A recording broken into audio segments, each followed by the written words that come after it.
السلام علیکم ورحمۃ اللہ وبرکاتہ۔ آپ کا استقبال ہے غوث شیخ ٹی وی یوٹیوب چینل میں۔ آپ حضرات کی خدمت میں ایک درخواست ہے کہ جو لوگ ابھی تک ہمارے اس چینل کو سبسکرائب نہیں کیے تو اسلامی معلومات، اصلاحی بیانات اور دینی مسائل کے جاننے کے لیے سب سے پہلے ہمارے اس چینل کو سبسکرائب کریں اور ثواب کی نیت سے دوسروں کو شیئر کریں اور ہماری ہمت افزائی کے لیے لائک اور کامنٹ ضرور کریں۔ حضرت رابعہ بصریہ رحمۃ اللہ علیہا کے کرامات۔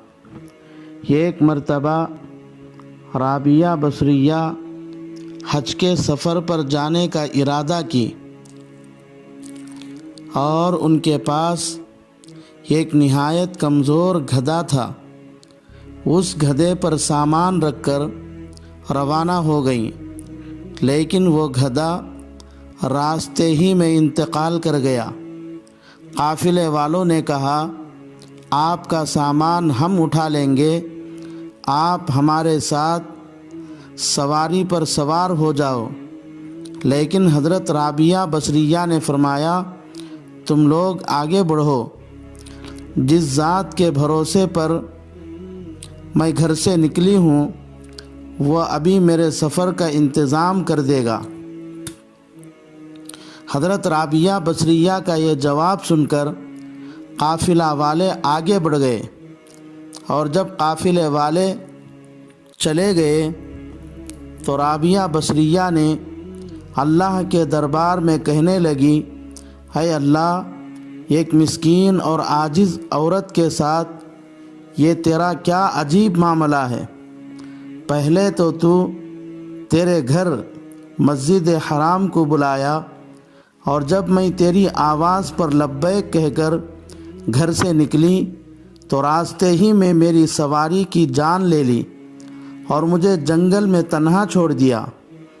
حضرت رابعہ بصریہ یہ فریاد خدا سے کر کے ابھی ختم ہی کر رہی تھی کہ ان کا گدھا کان جھٹکتے ہوئے کھڑا ہو گیا۔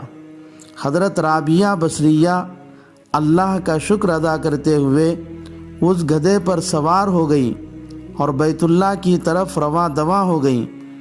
حضرت رابعہ بصریہ جس قافلے کے ساتھ سفر حج پر تشریف لے گئی تھیں، اس قافلے کے ایک آدمی کا کہنا ہے کہ میں نے رابعہ بصریہ کے اس گدھے کو ایک زمانے کے بعد مکہ معظمہ کے بازاروں میں فروخت ہوتے دیکھا ہے۔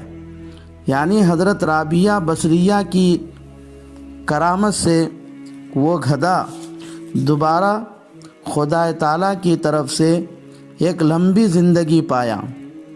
رابعہ بصریہ جب مکہ پہنچی تو بیت اللہ نہیں گئیں بلکہ سیدھے جنگل میں چلی گئیں اور کچھ دن وہاں قیام فرمایا اور اللہ سے کہنے لگی، اے پروردگار، کعبہ تو پتھر سے بنا ہے، میں تو یہاں بلا واسطہ تجھ سے ملاقات کرنا چاہتی ہوں۔ چنانچہ اللہ خود بلا واسطہ مخاطب ہو کر کہنے لگے، اے رابعہ، کیا تم دنیا کے نظام کو درہم برہم کرنا چاہتی ہو؟ کیا تمہیں پتہ نہیں کہ جب ہم نے موسیٰ کی بار بار درخواست پر اپنی ایک چھوٹی سی تجلی کوہ طور پر ڈالی تو وہ پہاڑ پاش پاش ہو گیا۔ حضرت رابعہ بصریہ جب دوسری مرتبہ حج کے لیے گئیں تو کعبۃ اللہ خود آپ کے استقبال کے لیے آ گیا۔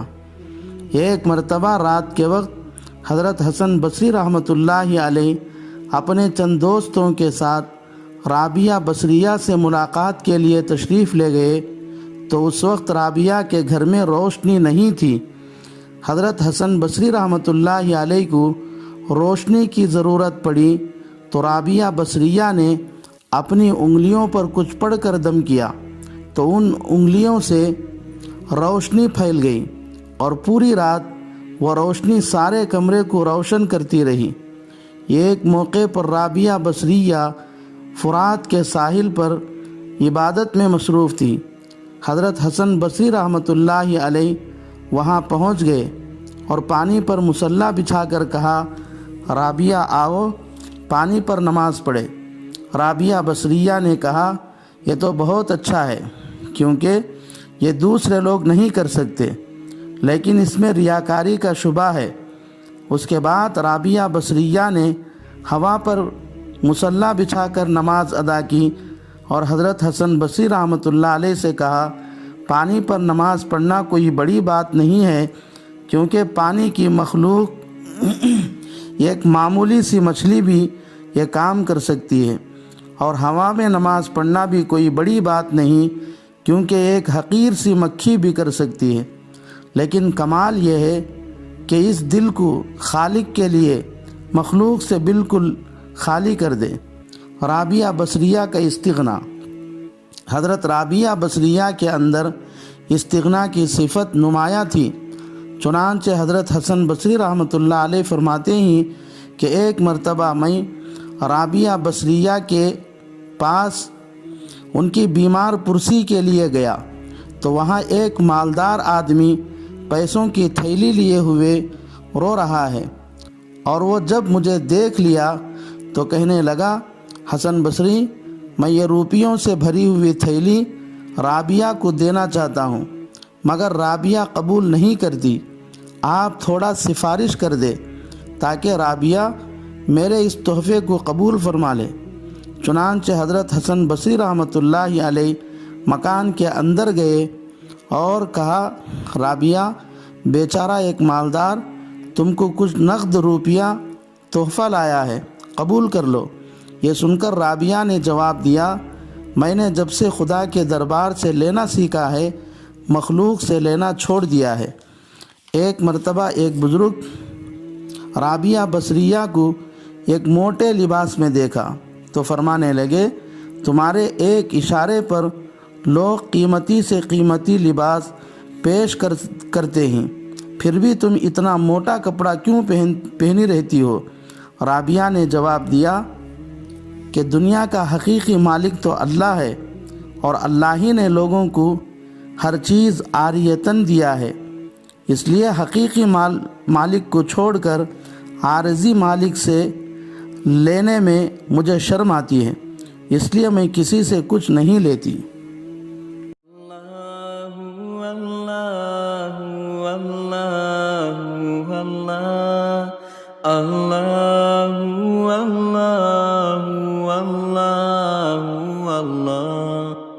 اللہ